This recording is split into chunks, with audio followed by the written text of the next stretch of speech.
was a little girl, afraid of the big white. Assalamualaikum warahmatullahi wabarakatuh. Kami dari kelompok 4 akan mempresentasikan tentang sistem dan struktur politik dan ekonomi Indonesia masa demokrasi reformasi 1998 sampai sekarang. Berikut penjelasan dari kelompok kami. Indonesia adalah negara demokrasi yang dapat dibuktikan dari sudut pandang normatif dan empirik. Dikutip dari situs resmi Kementerian Pendidikan dan Kebudayaan RI, bukti empirik bahwa Indonesia adalah negara demokrasi bisa dilihat dari alur sejarah politik di Indonesia. Seperti pemerintahan masa Revolusi Kemerdekaan Indonesia 1945 sampai 1949.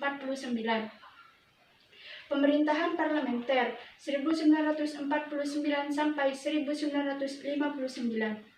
Pemerintahan demokrasi terpimpin 1959 sampai 1965.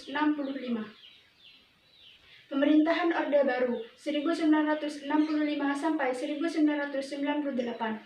Pemerintahan Orde Reformasi 1998 sampai sekarang. Berikut ini pelaksanaan demokrasi di Indonesia pada reformasi 1998 sampai sekarang. Demokrasi Indonesia periode reformasi 1998 sampai sekarang. Soeharto terpilih kembali sebagai presiden pada sidang umum MPR pada Maret 1998. Tetapi penyimpangan-penyimpangan pada masa pemerintahan Orde Baru membawa Indonesia pada krisis multidimensi. Diawali krisis moneter yang tidak kunjung reda. Krisis moneter membawa akibat terjadinya krisis politik, di mana tingkat kepercayaan rakyat terhadap pemerintah begitu kecil. Kerusuhan-kerusuhan terjadi hampir di setiap daerah di Indonesia.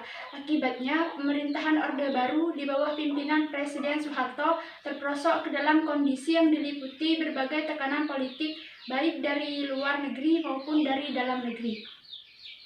Dari dunia internasional, terutama Amerika Serikat, secara terbuka meminta Soeharto mundur dari jabatannya sebagai presiden. Dari dalam negeri, timbul gerakan massa yang dimotori oleh para mahasiswa turun ke jalan menuntut Soeharto lengser dari jabatannya. Lengsernya Soeharto, tekanan massa mencapai puncaknya ketika sekitar 15.000 mahasiswa mengambil alih gedung DPR atau MPR. Akibatnya, proses politik nasional praktis lumpuh.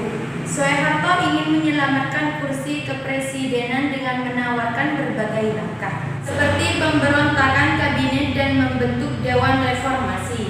Tetapi pada akhirnya Presiden Soeharto tidak punya pilihan lain kecuali mundur dari jabatannya.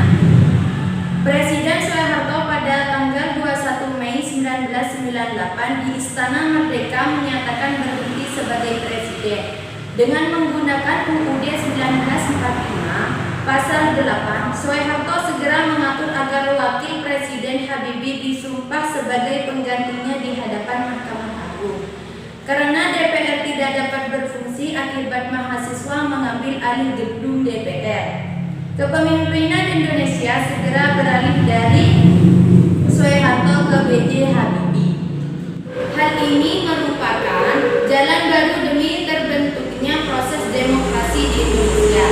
Kendati diliputi kontroversi tentang status hukumnya, pemerintah Presiden B.J. Habibie mampu bertahan selama 1 tahun kemudian. Terakhir, Orde Baru. Reformasi merupakan suatu gerakan yang menghendaki adanya perubahan kehidupan bermasyarakat, berbangsa dan bernegara ke arah yang lebih baik secara konstitusional. Lahirnya reformasi oleh karena pemerintah Orde Baru yang sebelumnya berjalan secara otoriter dan sentralistik, yang tidak memberikan ruang demokrasi dan kebebasan rakyat berpartisipasi penuh dalam proses pembangunan. Gerakan reformasi diawali ketika Presiden Soeharto meletakkan jabatannya sebagai Presiden Orde Baru yang dapat bertahan 32 tahun lamanya. Proses kejatuhan Orde Baru telah tampak ketika Indonesia mengalami dampak langsung dari krisis ekonomi yang melanda negara-negara di Asia.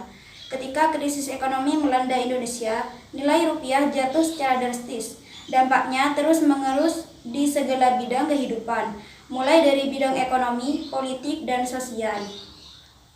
Tidak sampai menempuh waktu yang lama, sejak pertengahan tahun 1997, ketika krisis Belanda dunia, bulan Mei 1998, Orde Baru akhirnya runtuh. Krisis moneter membuka jalan bagi kita menuju terwujudnya kehidupan berdemokrasi yang sehat, yang selama ini terdukung oleh sistem kekuasaan Orde Baru yang serba menguasai semua sisi kehidupan bermasyarakat dan bernegara. Proses menuju reformasi telah dimulai ketika wacana penentangan politik secara terbuka kepada Orde Baru mulai muncul. Pertentangan ini terus digulir oleh mahasiswa, cendekiawan, dan masyarakat. Mereka menuntun pelaksanaan proses demokratisasi yang sehat dan terbebas dari praktik korupsi, kolusi, dan nepotisme atau KKN.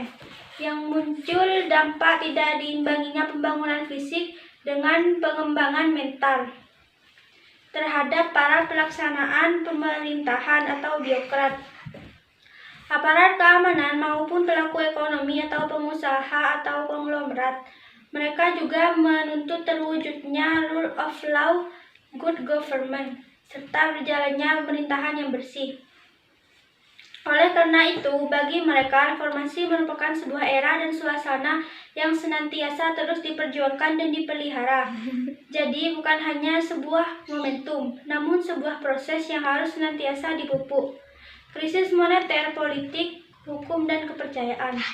Krisis moneter yang melanda Thailand pada awal Juli 1997 merupakan permulaan peristiwa yang mengguncang nilai tukar mata uang negara-negara di Asia, seperti Malaysia, Filipina, Korea, dan Indonesia.